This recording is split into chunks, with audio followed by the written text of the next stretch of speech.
Pagpapala po sa inyong lahat. Welcome sa atin pong online midweek service. Sa gabi pong ito ay pag-uusapan po natin ang urgent call. Okay? O yung agarang pagtawag o mahalagang tawag. Do you ever experience an urgent or emergency call sa buhay po ninyo? Maaaring lahat po tayo, naranasan po yan. O naranasan mo na bang mag-urgent call, tumatawag ka, pero hindi ka sinasagot. Walang sumasagot sa iyo. Sa gabi pong ito, gusto kong malaman ng bawat isa po sa atin na ikaw at ako ay mayroon pong tawag mula sa Panginoon. Alam niyo po, nung ang Titanic, bago po ito na luno daw, ang kapitan po ng barko ay tumatawag, no? May nakita po silang isang barko sa kabila, no? Medyo malapit lang, no? Na nakatambay. Ngunit hindi po sumasagot yung barko po na yon. Humihingi po sana ng tulong, pero hindi po sila natulungan at hindi po sinasagot ang kanila pong tawag. Pag sinabi po nating urgent, no? Meaning it requires an immediate action or attention. Kailangan natin ng agarang pagtugon, agarang pag-action, no? Ibig sabihin, kakaunti na lang po yung panahon, kaya kung hindi tayo agad sasagot sa tawag po ng Panginoon, posibleng may mapapahamak na buhay o baka huli na ang lahat. Nawa sa gabi pong ito ay atin po mapapakinggan ang pagkatawag ng Panginoon at tayo po ay tutugon kaagad o mag-response kaagad doon po sa urgent call ng Panginoon. Kung ito pala ay urgent call, so nangangailangan po ito ng urgent response, no? So two types of call na pag-aaralan natin sa gabi pong ito. First is the call to be saved. Yung tawag para po tayo ay maligtas. Bawat tao, bawat isa po sa atin ay tinatawag ng Diyos para maligtas. Kaya tayo nagkaroon ng relationship sa Panginoon because tinawag tayo ng Diyos para iligtas. At tumugon tayo sa pagkatawag na yon. Lahat po ng tumugon sa pagkatawag ng Panginoon para sila ay maligtas ay yun po ang mga naligtas. Ito ay ang tawag po ng pagliligtas ng ating pong Panginoong Jesus sa bawat isa po sa atin. Tumatawag siya na lumapit sa Kanya para iligtas tayo.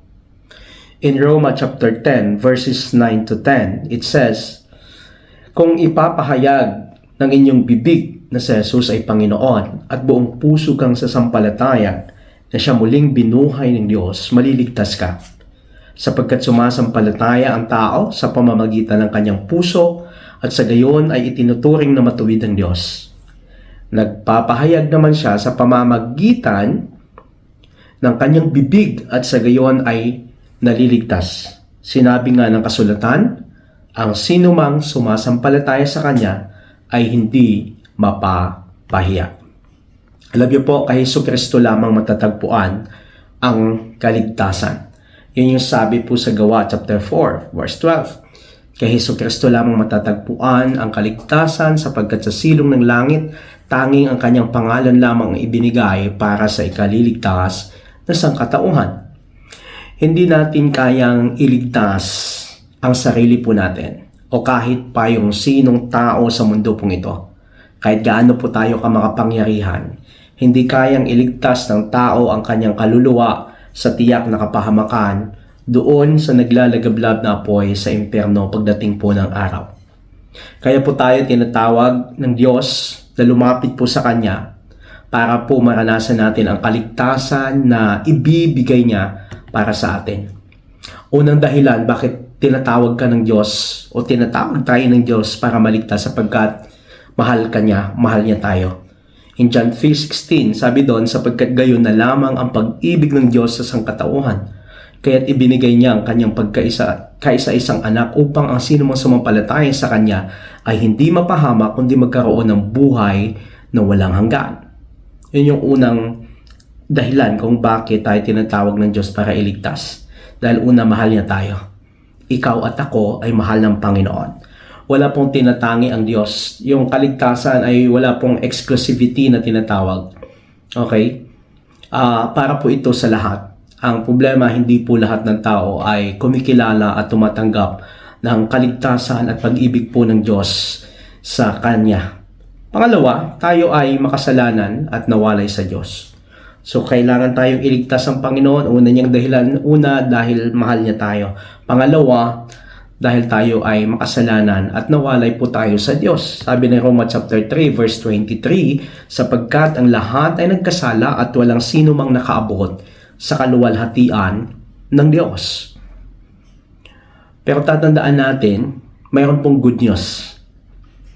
Noong nakita ng Diyos na hindi kayang iligtas ng tao ang kanyang sarili, ipinadala niya ang kanyang bugtong na anak na si Jesus para bayaran ang ating mga kasalanan sa pamamagitan ng pagkamatay niya sa krus. Urgent ang pangangailangan natin na maligtas, kaya urgent din na sumagot ang Diyos sa pangangailangan mo o sa pangangailangan natin para maligtas. Mararanasan lang natin ang tunay na kaligtasan kung agaran tayong tumugon sa pagtawag ng Diyos sa atin. Today is the day of salvation. Huwag mong hintaying mahuli ang lahat. Lumapit ka kay Jesus, magsisi sa iyong mga kasalanan, manampalataya ka sa Kanya, at papasukin mo siya sa buhay mo bilang Panginoon tagapagligtas ng iyong buhay. Mga halimbawa sa Biblia na lumapit kay Jesus at naligtas. Una, yung Samaritan woman. Noong lumapit sa kay Jesus at nanampalataya sa kay Jesus, tinanggap niya si Jesus sa kanyang buhay kahit gano'n siya kamakasalanan. No? The moment na tinanggap niya si Jesus, siya po ay naligtas. Nagkaroon ng kaligtasan. Pangalawa, si Apostol Pablo. No? Ano bang story ni Apostol Pablo? Tindi po ng kanyang mga ginawa against Christian. Pero nung lumapit siya sa Panginoon, nag-repent siya at tinanggap si Jesus sa kanyang buhay bilang Panginoon tagapagligtas sa kanyang buhay, siya po ay naligtas. At siya ay nakasama na tinatawag po na apostle ng Panginoon. Ang 12 apostol, nung nakilala nila ang Panginoon, karon sila ng kaligtasan. At ang marami pa na mga tao, na mga sumunod na naging disipulo ng ating Panginoong Jesucristo. Nagkaroon sila ng kaligtasan dahil sila po ay tumugon doon po sa pagtawag ng Panginoon. Tinawag sila ni Jesus no? At tumugon sila sa pagkatawag ng Panginoon. Alam niyo po, sa gabi pong ito, baka marami pa sa atin ang hindi pa talaga totoong tinanggap si Jesus sa kanyang buhay. No? Kaya mo napapakinggan ang salita ng Panginoon kasi nais ng Diyos na tumugon ka doon sa tunay na pagkatawag niya sa iyo, which is yung pagkatawag para sa kaligtasan. Baka hindi pa tayo sigurado na tayo po ay ligtas kapag kinuha ba tayo ng Panginoon. This is the right time that we need to confirm and we need to be assured na ikaw at ako, the moment na tinanggap mo si Jesus ng buong puso at nanampalataya ka sa Kanya ng buong puso, that moment, ikaw ay nagkaroon ng kaligtasan sa tiyak na kapahamakan. That's the first call na ninanais ng Panginoon na tugunan, agaran ng lahat ng mga tao.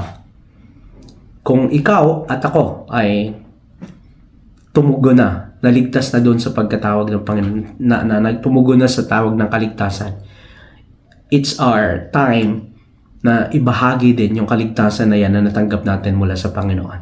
Kasi baka mahuli ang lahat at wala nang pag-asa ang atin pong mahal sa buhay, ang atin pong mga kaibigan, kakilala, na never natin binahagi sa Jesus sa kanila pong mga buhay. So, it's a time, mga kapatid. Pangalawa, call to serve. Una, call to be saved. Pangalawa, call to serve. Ang paglilingkod sa Diyos ay isang malaking pribilehiyo. It's a privilege to serve God. Lahat po ng mga tumanggap at nanampalataya sa ating Panginoong Jesus ay tinawag para maglingkod. Yun ang katotohanan nun. We are all called to serve. Tinawag po tayong lahat para maglingkod. Paglingkuran ng ating Panginoong Diyos. In 1 Peter chapter 4, verses 10 to 11, it says, bilang mabubuting katiwala ng iba't ibang kaloob ng Diyos, gamitin ninyo sa kapakinabangan ng lahat ang kakayahang tinanggap ng bawat isa sa inyo. Ang nangangaral ay dapat salita ng Diyos ang ipangaral. Ang naglilingkod ay dapat maglingkod gamit ang lakas ng loob sa iyo ng Diyos upang sa lahat ng bagay siya ay papurihan sa pamamagitan ng Jesucristo. Sa Kanya ang kapangyarihan at karangalan magpakailanman. Ephesians chapter 4 verses 11 to 12. Pinagkalooban niya ang iba ng maging apostol. Ang iba ay propeta. Ang ibang ibanghilista. At ang iba ay pastor at mga guro. Upang ihanda ang mga banal sa gawain ng paglilingkod sa ikatitibay ng katawan ni Kristo. So, para saan itong mga apostol, propeta, ebanghilista, pastor at guro? Anong purpose nila? Para ihanda ang mga banal. Sino yung mga banal? Lahat ng nanampalataya, tumanggap kay Jesus bilang Panginoon tagapagligtas sa kanilang buhay. Tayo po ay tinuring na banal ng Panginoon. So, tayo daw po ay inihanda para sa gawain ng paglilingkod. No? So, ikaw at ako ay dapat maglingkod. Maglingkod sa pamamagitan ng pagpasok sa iba't iba pong ministry sa loob po ng church at maglingkod sa pamamagitan ng pakikibahagi sa misyon ng Diyos. May iba-iba tayong role na pwede pong gampanan sa atin pong paglilingkod sa Panginoon and even sa misyon na pinapagawa sa atin ng Panginoon. Ang ating pangunahing misyon ay walang iba kundi ang pagdidisipulo. That's our ultimate mission on this earth, to make disciple. Sabi po sa Matthew chapter 28 verse 19, kaya't humayo kayo, gawin niyong alagad ko ang mga tao sa lahat ng mga bansa. Ang tawag sa paglingkod ay isang utos. Yan yung katotohanan nun. Ang pagdidisipulo ay isa ding utos na dapat sundin ng lahat ng mga Kristiyano. Mga taong sumunod at naglingkod sa Diyos. Una, si Abraham. Tinawag siya ng Panginoon at sumunod siya. Hindi siya nagdalawang isip na sumunod sa Panginoon. Pangalawa, mga propeta. Pangatlo, si Moses. Pang-apat, si Joshua o si Josue. Kaya sabi ni Josue o ni Joshua in Josue chapter 24 verse 15, at kung ayaw ninyong maglingkod kay Yahweh, pumili kayo ngayon kung sino ang inyong paglilingkuran, ang mga Diyos ng pinaglingkuran ng inyong mga ninuno sa Mesopotamia o ang mga Diyos ng mga Amoreo na sinasamba dito sa lupaing inyong tinitirhan. Ngunit para sa akin at sa aking sambahayan ay kay Yahweh kami maglilingkod. Malinaw kay Joshua yung kanya pong pagkatawag para maglingkod sa Panginoon. Nung sila po ay magdesisyon na maglingkod sa Diyos, pinagpala sila ng Panginoon.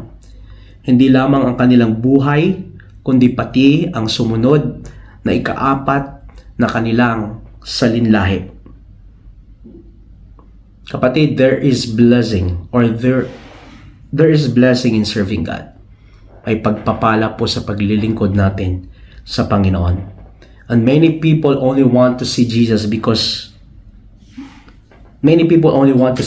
but not willing to follow and serve Jesus. Marami pong mga tao ang gusto lamang makita sa Jesus pero hindi naman talaga willing na sumunod at maglingkod kay Jesus. Ang paglilingkod sa Diyos ay tanda ng ating pagsunod sa Kanyang mga utos. Ulitin ko po, ang paglilingkod sa Diyos ay tanda ng ating pagsunod sa Kanyang mga utos. Kaya in order for us to obey God, we need to die to ourselves. And obedience is dying to our old self. Para po tayo makasunod sa ating Panginoong Diyos, kailangan nating mamatay sa sarili po nating mga kagustuhan. At ang pagsunod ay isang dapat mamatay ka sa iyong sarili. Sa old self mo, sa dati mong pagkatao. No? Sino ba tayo nang wala pa sa Panginoon? Sino yung sinusunod natin? 'Di ba, sarili natin, ibang tao, mundo, no? Pero the moment na tinanggap mo si Jesus, dapat si Jesus ang nasusunod sa iyong buhay. Life begins when you let yourself die. Nag-uumpisa ang buhay para sa Panginoon nung tayo po ay mamatay sa sarili nating kagustuhan. In Lucas chapter 9 verse 23, tingnan niyo po, pagkatapos sinabi niya sa kanilang lahat, ang sino mang gustong sumunod sa akin ay hindi dapat inuuna ang sarili at dapat ay handa siyang humarap kahit sa kamatayan, alang-alang sa pagsunod niya sa akin araw-araw. In the middle of the obedience is the word die. And the letter of the middle of the word die is I. Therefore, I must die to obey Jesus. Sa gitna po ng obedience, mayroon pong salita na die. At yung letter po sa gitna ng word na die ay yung letter I. Kaya't kailangan nating mamatay sa sarili nating kagustuhan para makasunod tayo sa Panginoong Jesus. Ikaw at ako ay tinawag ng Diyos, una, para maligtas, at pangalawa, para maglingkod sa Kanya. There are an urgent calls na kailangan nating sagutin ngayon mismo. Kailangan nating sumunod, tumugon sa panawagan ng Panginoon. Dapat ASAP, as soon as possible, sumasagot dapat tayo sa tawag ng Panginoon. Ang kaligtasan at paglilingkod ay hindi pinapabukas. Dapat ngayon mismo, magdesisyon kang lumapit kay Jesus at paglingkuran ng Diyos sa buhay mo bago pa mahuli ang lahat. Tatandaan mo, kapatid, life is too short. Hindi mo tiyak ang bukas, kaya't kaligtasan at paglilingkod mo sa Diyos ay huwag mong ipabukas. Nawa ay naging maliwanag sa bawat isa po sa atin sa gabi pong ito ang dalawang pagkatawag ng Panginoon. Ikaw ay tinawag para maligtas, ikaw ay tinawag para maglingkod. Paglingkuran natin ang Panginoon ng buong puso, ng buong kaluluwa, ng buong pag-iisip at ng buong lakas. Walang pag-aatubili sapagkat ang ating Diyos ay karapat-dapat na paglingkuran sa ating mga buhay. Tayo po'y manandala sa mandaling manalangin. Panginoon, salamat sa iyong pag-rebuke, pag-correct at pagtuturo sa amin sa gabi pong ito. Tulungan mo kami na patuloy na sumunod sa iyo. Ipagkatiwala ang lahat sa iyo, Panginoon. Yes, hindi po madali ang sumunod sa iyo. Pero lahat ng ito, Panginoon, ay tutulungan mo kami upang maisakatuparan ang lahat ng nais mo sa amin pong mga buhay. Na hindi po dapat mangingibabaw ang sarili naming kagustuhan, kundi kung ano ang kagustuhan mo, Panginoon, sa amin sa mundo pong ito. Lord, patuloy ka magtayo ng mga lalaki at babae. Pagtawag ng mga anak mo, Panginoon, para sa harvest field. Para mag-ani ng mga kaluluwa, magdisipulo ng mga kaluluwa, para marami pa ang maligtas at makakilala sa iyo, Panginoon. Salamat po sa iyo sa gabi pong ito. Patuloy namin sa iyo, pinagkakatiwala ang lahat, ang buhay ng mga kapatid ko na nahihirapan, even po, Panginoon, yung pamilya Ducado na namatayan sa pagkawalay po ni Nanay Lilia. Panginoon, bigyan mo sila ng peace of mind Bigyan mo sila ng unity, mangingibabaw ang pag-ibig sa isa't isa, at patuloy nilang maranasan ang comfort mo at patuloy na pagyakap mo o pag-aliw mo sa kanila, dakilang Diyos. In this season, Panginoon, ang kanilang pag-grieve dahil sa pagkawalay ni Nanay Lilia sa kanila, Panginoon. Patuloy mo sila na palakasin sa lahat ng araw ng kanilang buhay at patuloy na bigyan ng wisdom sa mga bagay na dapat pa nilang gawin, Panginoon. At ang bawat isa po sa amin may mga pinagdadaanan, tulungan mo, Ama, sa amin pong mga sitwasyon sa oras pong ito. Ito pong aming dalangin sa pangalan ni Jesus. Amen. Amen. Meron na po tayong announcement at pagkatapos ay may closing prayer na po tayo. Manalangin na po tayo. Panginoon, salamat po sa iyo. Alam ko na ito ang iyong salita na ninanais na mapakinggan ng bawat isa at may ginagawa ka, Panginoon, sa puso ng bawat isa ngayon sa gabi pong ito. Patuloy mo kaming hamunin. Patuloy mo kami, dakilang Diyos, na tawagin sa nais mo, Panginoon, na mangyari sa amin pong buhay. Pinagkakatiwala namin sa iyo ang lahat, Panginoon. Mga kapatid, sa ating paghihiwalay, pagtatapos sa gabi pong ito, patuloy mong taglayin pagpapala ng Diyos Ama, ang pagliligtas ng Diyos Anak, at pag-aaliw ng banal na Espiritu, ngayon at magpakailanman. Ito pong aking dalangin sa pangalan ni Jesus. Amen. Amen. God bless everyone. Mapagpalang gabi sa inyo pong lahat. See you po sa susunod na atin pong midweek service. Mabuhay po kayo.